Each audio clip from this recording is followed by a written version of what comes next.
نمستے السلام علیکم. آج ہم آپ کے لیے ایک ایسے پروفیشنل روحانی اسکالر کو لائے ہیں کہ جو آپ کے سارے مسائل جو ہیں ان کا حل دیں گے. تو میں سلمان ہاشمی آپ کے ساتھ اسلام آباد پاکستان سے. آج سر پلیز اپنے آپ کو انٹروڈیوس کریں گے. میرا نام بختیرین سواتی ہے. ٹھیک ہے. اور میں ضلع سوات سے تعلق رکھتا ہوں.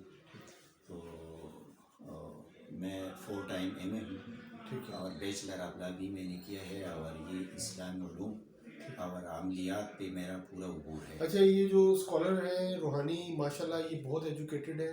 4 ایم اے کیے ہوئے ہیں انہوں نے، لاء گریجویٹ بھی ہیں، اور پھر اس کے بعد روحانیت پہ ان کو عبور ہے. جو نالج کی فلسفی ہے ان کو سمجھ آ گئی ہے اتنے ماسٹرز کرنے کے بعد کہ what is the philosophy of the knowledge. And he comes to a point جہاں انہوں نے روحانیت میں آگے اپنا ماشاءاللہ بڑا نام بنایا ہے. تو سر یہ بتائیں گے آپ کہ اس وقت جو آپ کا کلینک ہے روحانی کلینک، اس میں کس کس طرح کے پیشنٹس آتے ہیں، سوسائٹی کے کیا کیا پرابلمز ہیں. ذرا سوسائٹی کو بتائیں کہ اس وقت ڈاکٹرز علاج نہیں کر سکتے اور الحمدللہ آپ علاج کر رہے ہیں. تو ذرا ایکسپلین کریں کہ اس وقت ہماری سوسائٹی میں کیا کیا مسائل ہیں. جی سلمان ہاشمی صاحب، میں آپ کا بہت مشکور ہوں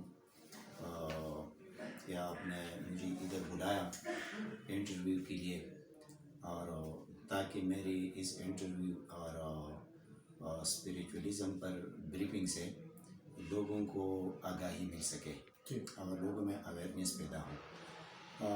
میرا بیسیکلی تعلق ضلع سوات سے ہے، اور میں ایک روحانی گھرانے سے تعلق رکھتا ہوں.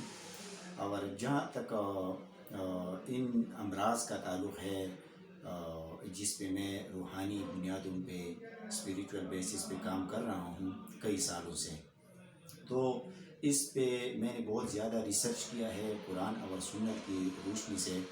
اور کئی ایسی بکس کا میں نے ڈیپلی اسٹڈی کیا ہے جن کا تعلق ان امراض سے رہا ہے. تو میرے پاس ایسی مریض آتی ہے جو کئی امراض میں مبتلا ہوتے ہیں. اور سر ابھی اس وقت کیا کیا پرابلم ہے سوسائٹی میں، مردوں میں، عورتوں میں کیا کیا مسائل آ رہے ہیں؟ اچھا سر، یہ بیماری کے حوالے سے سر میرے پاس جو مریض آتے ہیں، پیشنٹ آ رہے ہیں وہ زیادہ تر نفسیاتی مریض ہوتے ہیں. ٹھیک ہے. یعنی سائیکو پیشنٹ ہوتے ہیں، ان کو سائیکو ٹراما ہوتا ہے. تو یہ سائیکو ٹراما جو ہے ہمارے ڈاکٹر حضرات جو ہے وہ اپنے ان کا ایک ڈفرینٹ ویو ہے اس حوالے سے کہ ان کا یہ طریقہ کار ہے، اور ہم کاؤنسلنگ کے ذریعے ان چیزوں کا ٹریٹمنٹ کرتے ہیں. کسی کو وہم کی بیماری ہے سر، ایک شخص ایسا ہے، کوئی کہتا ہے کہ میری بدن میں درد ہے، مجھے ٹینشن ہے، میرے کندھوں پہ کبھی بوجھ آتا ہے. اس کے علاوہ ایک فکس ٹائم پہ، مقررہ اپوائنٹڈ ٹائم پہ میرے سر میں درد شروع ہوتا ہے، یا میرے کندھے بھاری ہوتے ہیں. اس کے علاوہ میرے بدن میں جلن، سوزش اور تھکاوٹ محسوس ہوتی ہے. رات کو میں پراگندہ خوابیں دیکھتا ہوں. اس کے علاوہ جب گھر میں جاتا ہوں تو جھگڑے شروع ہو جاتے ہیں. یہ ساری چیزیں جو ہے نا، یہ جناتی اثرات. اچھا، یہ خواب جو آتے ہیں، خوابوں کو ایکسپلین کریں. جی، ذرا خواب انسان کو کس کس طرح کے آتے ہیں اور یہ کیا اس کا حساب کتاب کیا ہے؟ یہ خواب جو آتی ہے سر، جو جس پہ کسی نے جادو کیا ہو. یہ جادو جو ہے اس کی 4 اقسام ہے. علوی جادو ہے، سفلی جادو ہے، کالا جادو ہے، اس کے علاوہ جناتی جادو ہے. تو ان کے 4 اقسام ہے. اور یہ 4 اقسام جو جادوگر لوگ ہیں، یہ تو جادو کرنا اسلام میں ممنوع ہے، اور حضور صلی اللہ علیہ وسلم کا ارشاد ہے، اور ہمارے ائمہ صاحبان کا بھی، کہ جادو کرنے والا واجب القتل ہے. تو یہ ایک نحس عمل ہے. اس کے ذریعے یہ آپ کو پتہ ہے کہ ہمارے پیغمبر صلی اللہ علیہ وسلم ضرور پر بھی کیا گیا تھا. اور معاشرے میں لوگ باقی سر یہ جو خواب آ رہے ہیں یہ کس قسم کے خواب آتے ہیں؟ جیسا کہ آپ نے فرمایا ینگ نسل کو کیا کیا خواب آتے ہیں؟ اچھا، سب خوابوں کے بارے میں یہ ہے کہ ایک بندہ ایسا ہے کہ جس پہ کوئی اثرات نہیں ہے اور بالکل وہ فزیکلی فٹ ہے، تو ان کے خواب بالکل جو ٹائمنگ ہے اس کے موافق ہوں گے. اس میں کسی قسم کی ایسی چیز نہیں ہوتی. لیکن جن لوگوں پہ جادو کیا گیا ہو وہ پراگندہ خوابیں دیکھتے ہیں، ان کو نیند نہیں آتا. اور پراگندہ خواب یہ ہے کہ وہ کبھی سام دیکھتے ہیں، کبھی نہروں میں جاتا ہے، جنگلوں میں شیر دیکھتے ہیں، اور مختلف قسم کی چیزیں، ڈراؤنی چیزیں دیکھتے ہیں جس کو اس کو خوف ہوتا ہے. اچھا سر، اپنے آپ پیشنٹس کے بارے میں بتائیں کہ ایک پیشنٹ ہمیں ذرا لائف سینیریو سنائیں سچویشن کا، کہ ایک پیشنٹ آپ کے پاس آیا، وہ ڈاکٹر کے پاس گیا، اس کا علاج نہیں ہوا، آپ کے پاس آیا تو علاج ہو گیا، اس طرح کی کوئی اگزامپل سنائیں ہمیں. جی سر، میں وادی نیلم میں میرا روحانی ہاسپٹل تھا، وادی نیلم آزاد آزاد کشمیر کشمیر میں. میں. تو وہاں پہ مریض تو میرے پاس بہت زیادہ آئی ہے، لیکن بنیادی طور پر میں 2-3 مریضوں کا آپ کے سامنے تذکرہ کروں گا.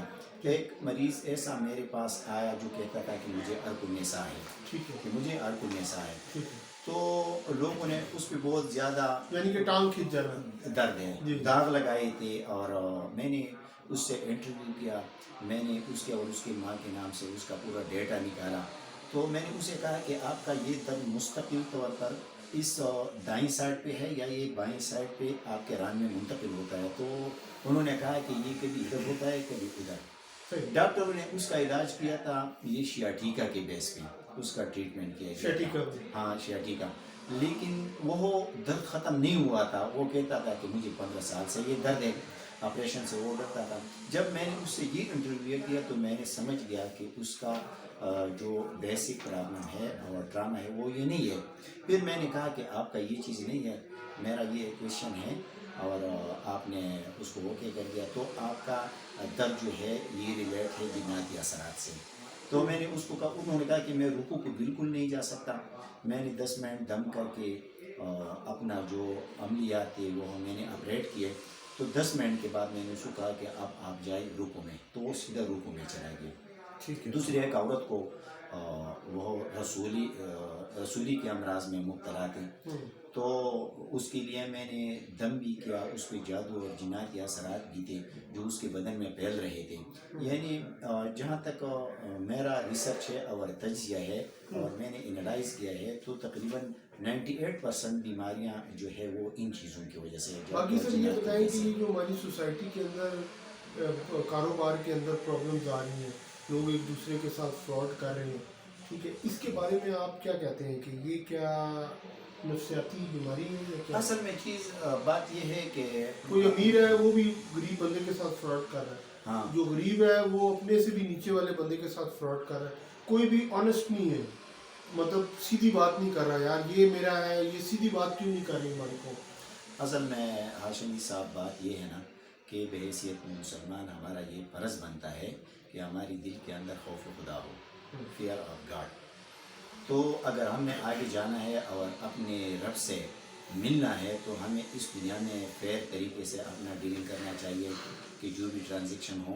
لیکن اگر کسی کا کاروبار ایسا ہے کہ اس کو بندش ہے اور دوسرے کی نظر میں وہ ہے تو اس کے 2-3 اثرات ہیں. ایک تو جادو کی وجہ سے اس کے کاروبار پہ بندش لگایا جاتا ہے. دوسرا جو نظر بد ہے وہ حق حضور صلی اللہ علیہ وسلم کا ارشاد ہے کہ نظر بد جو ہے یہ حق ہے، اور یہ ایک موٹے فرب اون کو جب نظر لگ جائے تو اس کو ہانڈی تک پہنچا دیتا ہے. تو ان چیزوں کی وجہ سے، اثرات کی وجہ سے. دوسرا ہمارے ملک کے بارے میں آپ کیا بتاتے ہیں؟ ابھی سیاست کیونکہ سچویشن چینج ہو رہی ہے، لوگ مہنگائی سے بڑے تنگ ہیں، تو ایز اے روحانی اسکالر آپ کیا دیکھ رہے ہیں؟ آگے فیوچر کیا دیکھ رہے ہیں؟ اصل میں بات یہ ہے سر کہ ان چیزوں میں ہمارے عمل کا جو انٹرفیئرنس ہے وہ بہت زیادہ ہے. اور وہ یہ ہے کہ جو فیصلے ہم کرتے ہیں ادھر، اس کے اثرات جو ہے براہ راست آسمانوں سے آتے ہیں. یعنی جو فیصلے ہم ادھر کرتے ہیں ان کے اثرات براہ راست وہاں سے آتے ہیں. تو یہ ہمارے اعمال کا نتیجہ ہے. تو ہمیں عمران خان اور جو انکمبینٹ جو ہماری گورنمنٹ ہو اس سے ہمیں کیا شکایت کرنا چاہیے کہ حالات ایسا ہے. تو یہ ہمارے بیسروں پہ منحصر ہے. حضور صلی اللہ علیہ وسلم کا ارشاد ہے کہ اعمالکم اموالکم، تمہارے اعمال جو ہے وہ تم پہ حکمران ہے. اچھا اچھا اچھا، تو یہ چیز ہے. کیا دوسرا سر، باقی میں وہ اسٹڈی کر رہا تھا کہ انٹیلیجنس جو ہے وہ کنٹرول بائی ہارمونز ہے، اس کو ہائی جیک کر لیتا ہے ہارمونز.